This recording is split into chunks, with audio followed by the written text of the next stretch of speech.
Find the distance between 2 points A and B. तो simple distance formula लगाना।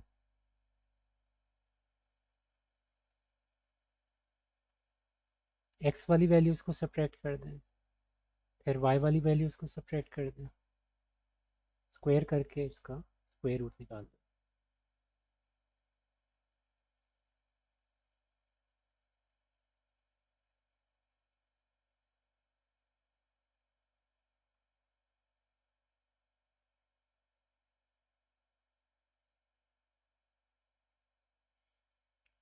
इसको हम 5√2 के तौर पे लिख सकते हैं। तो ये आपका आंसर। इसमें आपने मिड पॉइंट निकालना है, तो मिड पॉइंट फार्मूला अप्लाई कर दें, एक्स वाली वैल्यूज़ को ऐड कर दें, 2 से डिवाइड, वाई वाली वैल्यूज़ को ऐड करके 2 से डिवाइड।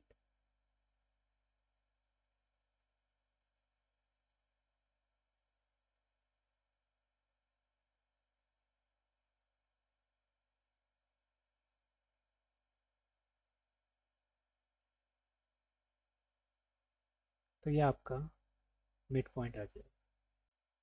इसमें आपने स्लोप निकालनी है। स्लोप का आपको फार्मूला पता है, y2 माइनस वाई वन और नीचे x2 माइनस x1।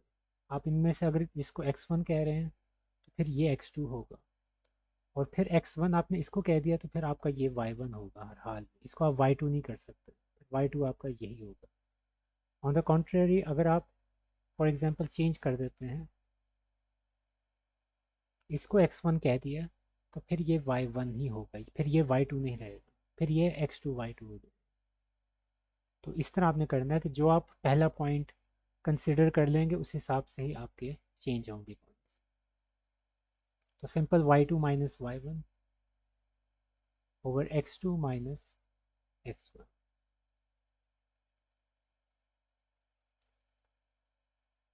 तो आपके पास 4/3 स्लोप आ जाएगी। इसको हम ग्रेडियंट भी कहते हैं। दो पॉइंट्स हैं आपके पास। Find the equation of the line in the form of y is equal to mx plus c that passes through points 3, 7 and 5, 11। यानी कि दो पॉइंट्स हैं, उसमें से एक लाइन गुजर रही है।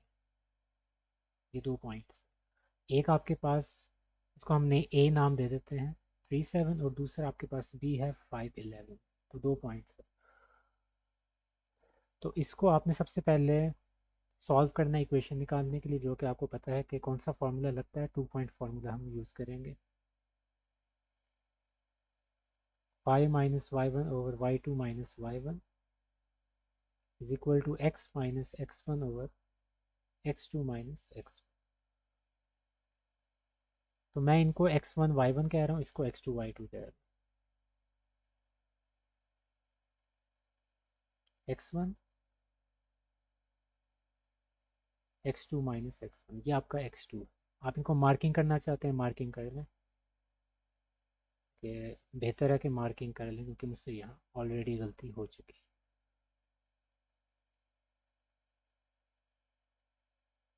मैंने बेसिकली y की जगह पे आप मैंने x की वैल्यूज़ पुट कर दी थी। फ़र्क नहीं पड़ता क्योंकि ये बेसिकली एक दूसरे के इक्वल है, लेकिन आपको देखने में फ़र्क महसूस होगा। y minus y one over y2 minus y one, x minus x1 over x2 minus x1।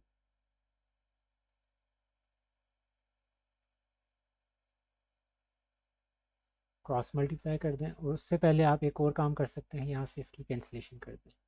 अब ये सिंप्लीफाई हो गया, तो y माइनस 7 ऐसे ही रहेगा और 2 मल्टीप्लाई हो जाएगा क्रॉस मल्टीप्लिकेशन से x माइनस 3 के साथ।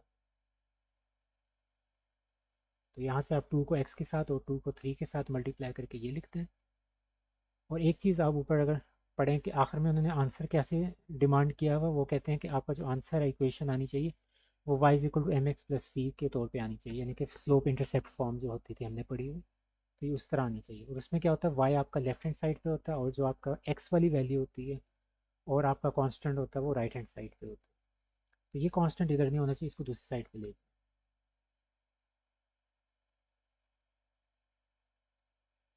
तो ये आपके पास स्लोप इंटरसेप्ट फॉर्म बनती है, जिसमें आपके पास ये y है, ये 2 आपकी स्लोप है और 1 आपका y इंटरसेप्ट है।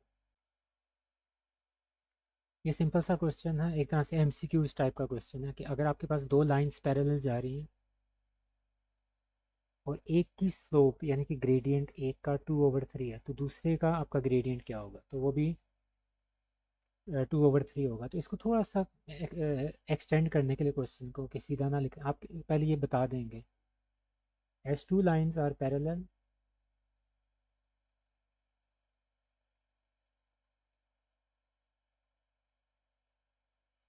their slope, या इन्होंने ग्रेडियंट लिखा हो तो उनको ग्रेडियंट कह दें,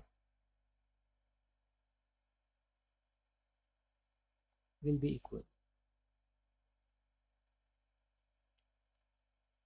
so m1 is equal to m2, और आपके पास m1 यानी कि पहली स्लोप 2/3 है, तो दूसरे की स्लोप भी आपके पास, दूसरी लाइन की स्लोप जो कि उसके पैरेलल है उसकी भी 2/3 होगी। और स्टार्ट में इसको थोड़ा सा डिफाइन कर दें कि m1 और m2 है क्या। m1 is slope of first line,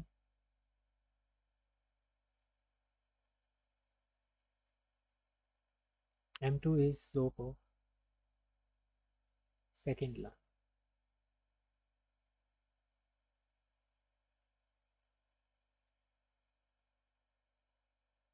तो ये क्वेश्चन अगर परपेंडिकुलर में हो जाए तो आप -1 साथ लगा देते हैं और उसको रेसिप्रोकल कर देते हैं, तो उससे आपके पास परपेंडिकुलर अगर स्लोप्स निकालनी है तो आप उस तरह निकाल सकते हैं। An airplane needs to fly from city A at coordinate to city B।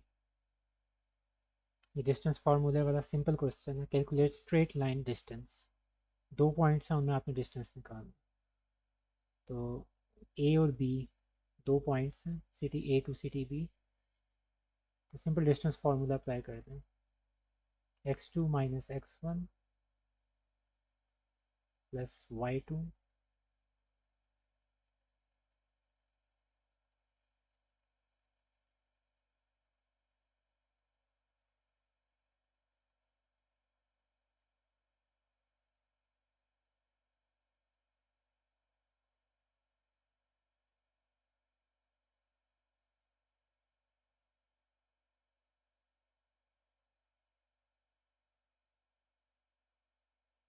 हो जाएगा सम हो के 9 9 स्क्वायर 81।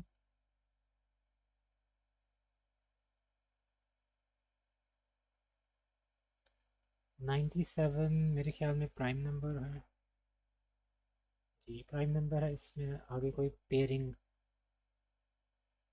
शायद नहीं होगी, तो यही आपका 97 स्क्वायर रूट ही आपका मेरे ख्याल में आंसर होना चाहिए। और अगर आपने इसको स्क्वायर रूट में इसको सॉल्व करना है स्क्वायर रूट को, तो आगे इसको वैल्यू निकाल लें। 97 की क्या बनती है, 9.85 कुछ बन जाएगी।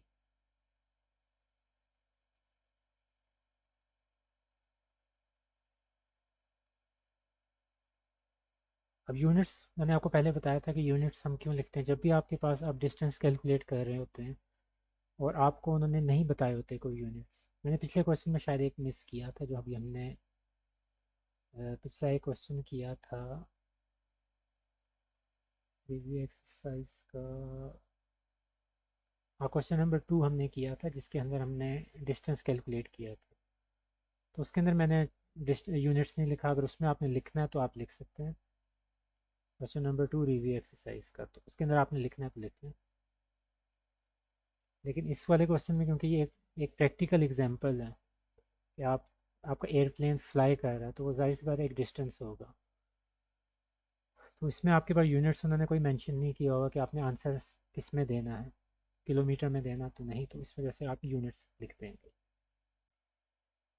In a landscaping project, the path starts at 2 3 and ends at 10 7, midpoint निकालना।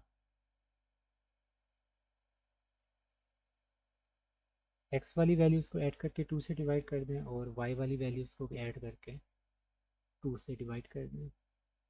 ये हो जाएगा 12/2 6, ये हो जाएगा 10/2 5।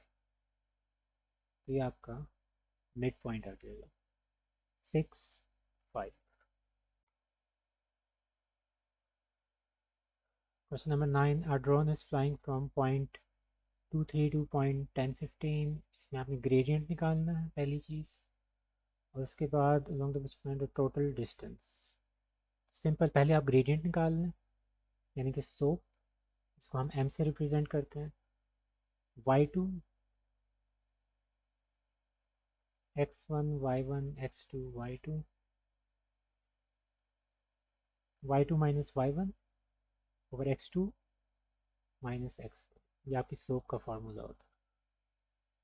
12/8 3/2, तो ये आपकी स्लोप आ गई। उसके बाद आप डिस्टेंस कैलकुलेट कर लें। इस पॉइंट को अगर आप ए पॉइंट कह दें, दूसरे पॉइंट को अगर आप बी पॉइंट कह दें, तो distance between A and B point will be y2 माइनस y1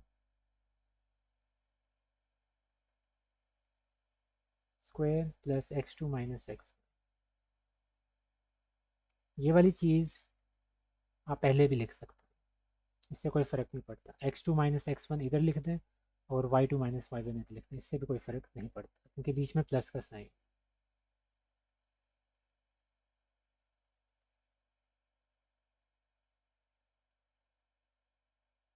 वन 64 208, इसको अगर आप कैलकुलेट कर लें तो 20 स्क्वायर रूट ऑफ 208 आपके पास आ जाएगा 14.4।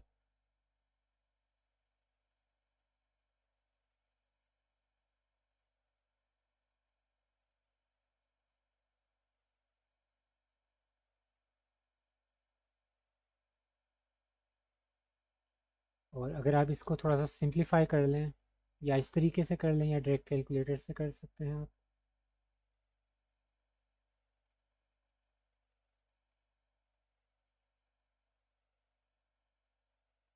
तो 2 और ये 4 हो जाएगा और आगे स्क्वायर रूट 30, इस तरह भी लिखा जा सकता है।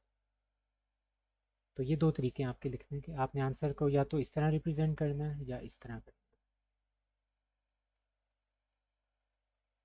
तो पहला जो आंसर था ये था स्लोप निकालने के लिए, उन्होंने ग्रेडियंट कहा था स्लोप निकालने के लिए, और दूसरा उन्होंने टोटल डिस्टेंस कहा था, डिस्टेंस फार्मूला आपने अप्लाई करवा।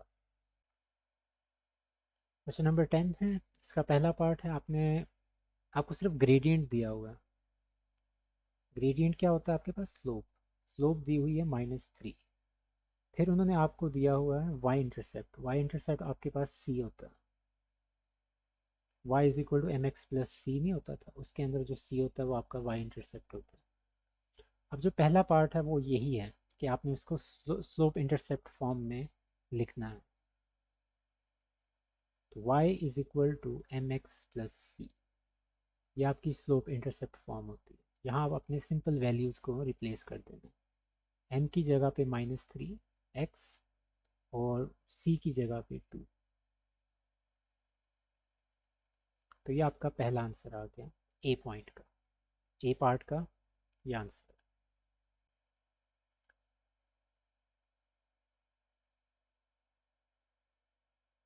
उसके बाद हमने निकालना है point slope form using point. ये उन्होंने एक पॉइंट दिया हुआ,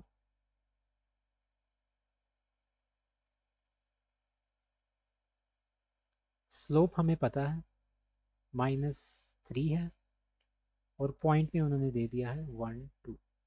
तो इसके ज़रिए आपको पता है हम सीधे सीधे पॉइंट स्लोप फार्मूला अप्लाई कर देंगे। y minus y1 is equal to m x minus x1। यहाँ वैल्यूज़ पुट कर दें, y1 आपका ये है, x1 आपका ये है, तो y12 slope -3 x minus x1, यानी कि x1 आपका ये 1।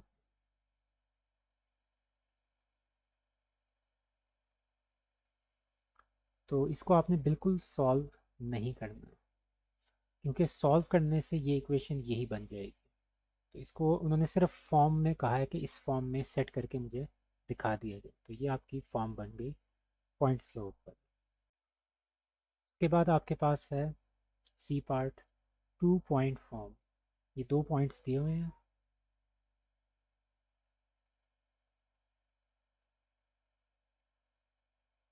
एक पॉइंट आपके पास 1 2 है और दूसरा आपके पास है 4 - 7।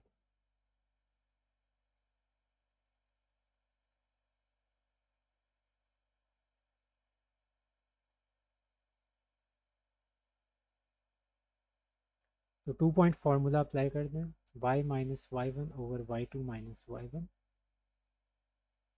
x - x1/x2 - x, y - y1/y2 - y1, x - x1/x2 - x। Solve नहीं करना, इसको ऐसे ही रहने दो। यही आपका आंसर। डी पार्ट है आपके पास, आपने इसको इंटरसेप्ट्स फॉर्म में कन्वर्ट करना है।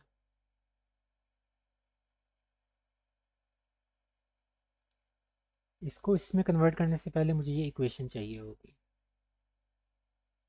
y = -3x+2। उसकी वजह बताता हूँ, क्योंकि हमारे पास एक y इंटरसेप्ट आपको याद होगा मौजूद था, क्योंकि हम उन्होंने हमें दिया हुआ है क्वेश्चन के स्टार्ट में, y इंटरसेप्ट = 2।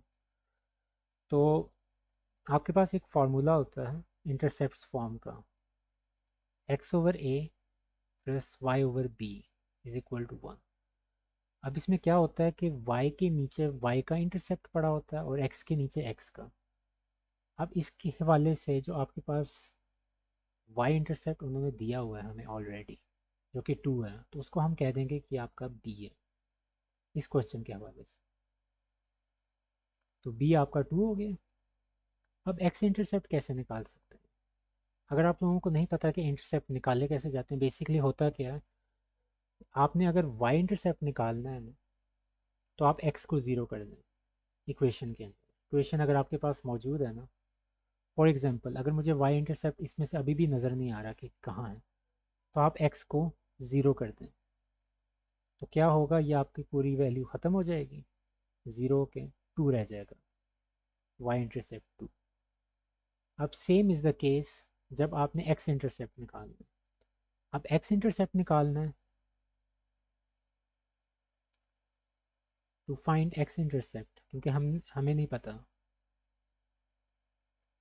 तो अगर आपने x इंटरसेप्ट निकालना है, पुट y = 0, ऑपोजिट वैल्यू को आपने 0 कर देना।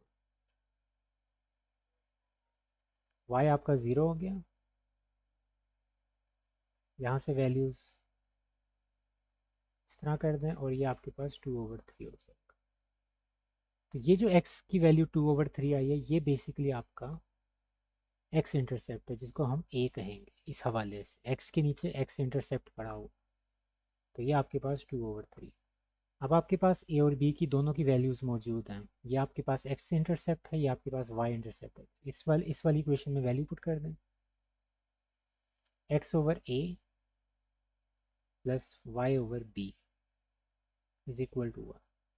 तो ये आपके पास इंटरसेप्ट्स फॉर्म आ जाएगी, इसमें आपके पास इंटरसेप्ट मौजूद होते हैं दोनों के। सिमेट्रिक फॉर्म है, सिमेट्रिक फॉर्म ऑलमोस्ट सेम यही चीज़ होती है, जो आपने ये वाला काम किया है, यही आपकी सिमेट्रिक फॉर्म में भी यही काम आप कर सकते हैं। ये बिल्कुल सेम चीज़ है, क्योंकि आपने शो वही करवाना होता है जो ज़रूरत होती है, बस उसको लिखने का अंदाज़ फ़र्क होता है, लेकिन आप यही काम एग्जैक्ट सेम यही चीज़ लिखेंगे।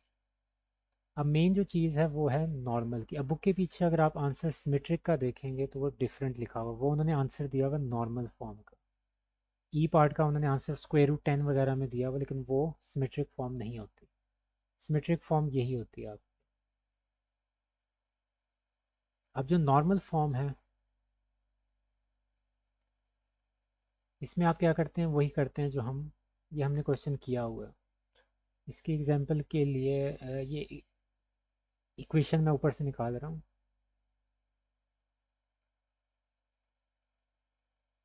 तो जो ई पार्ट है सेम एज डी।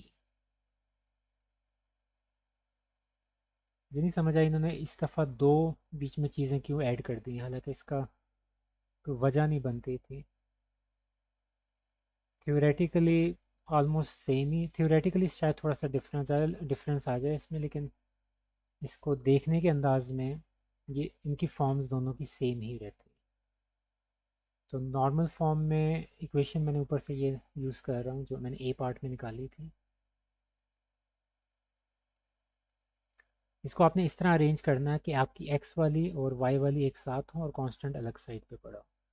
और फिर आपने यहाँ से एक्स का कोफिशिएंट यानी कि 3 उसका स्क्वायर लेना है, और वाई का कोफिशिएंट वो क्या है 1 है और उसका स्क्वायर लेना है, और ऊपर स्क्वायर रूट कर देना है। जिस तरह आप मैग्नीट्यूड निकालते होते थे बिल्कुल वही तरीका। तो 3 का स्क्वायर 9, 1 का स्क्वायर 1 और उसका स्क्वायर रूट 10 स्क्वायर रूट आ जाएगा। फिर ये जो इक्वेशन है जिसको आपने अरेंज किया हुआ है, इसको आपने 10 से, इसी वैल्यू से जो 10 स्क्वायर रूट आई है इससे डिवाइड कर दिया।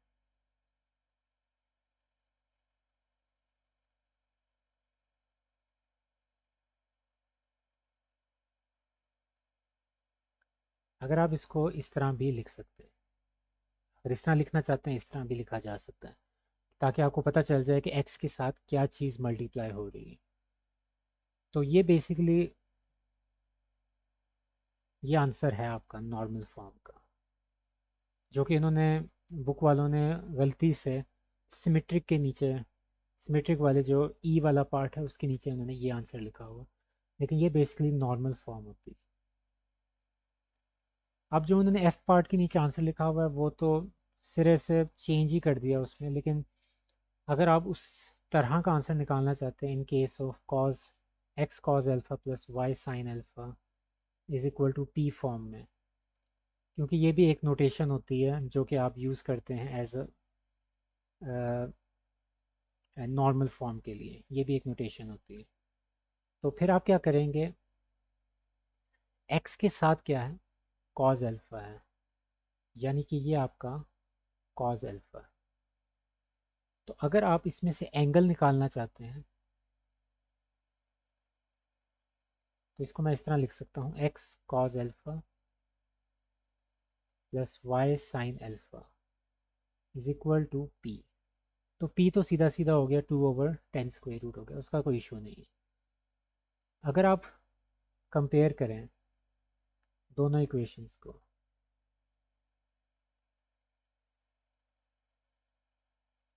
इसको और इसको, एक्स तो एक्स के साथ मैच हो रहा है, लेकिन कॉज अल्फा किसके साथ बराबर आ रहा है 3/10 स्क्वायर रूट के। और सिमिलरली वाई वाई के साथ मैच हो रहा है, साइन अल्फा बराबर है 1/10 स्क्वायर रूट। तो यहाँ से आप लोग अल्फा की वैल्यू निकाल सकते हैं। तो अब अल्फा की वैल्यू निकालेंगे कैसे, कॉज दूसरी साइड पे जाके कॉज इनवर्स हो जाएगा, और यहाँ भी क्योंकि अल्फ़ा दोनों में बराबर है तो जो इधर वैल्यू आएगी वही इधर आएगी, तो इधर अलग से निकालने की ज़रूरत नहीं है। तो अल्फ़ा की वैल्यू आ जाएगी कॉज इनवर्स 3/√10, 18.43।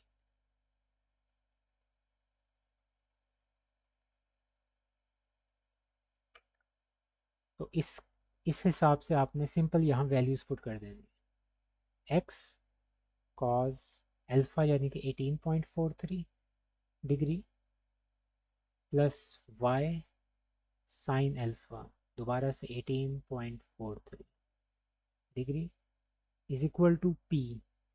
पी आपको पता है क्या वैल्यू थी 2/10 स्क्वायर। तो ये आपके पास बेसिकली अगर इस तरह निकालनी है तो इस तरह भी निकाली जा सकती है नॉर्मल फॉर्म। ये भी नॉर्मल फॉर्म है, ये भी नॉर्मल फॉर्म।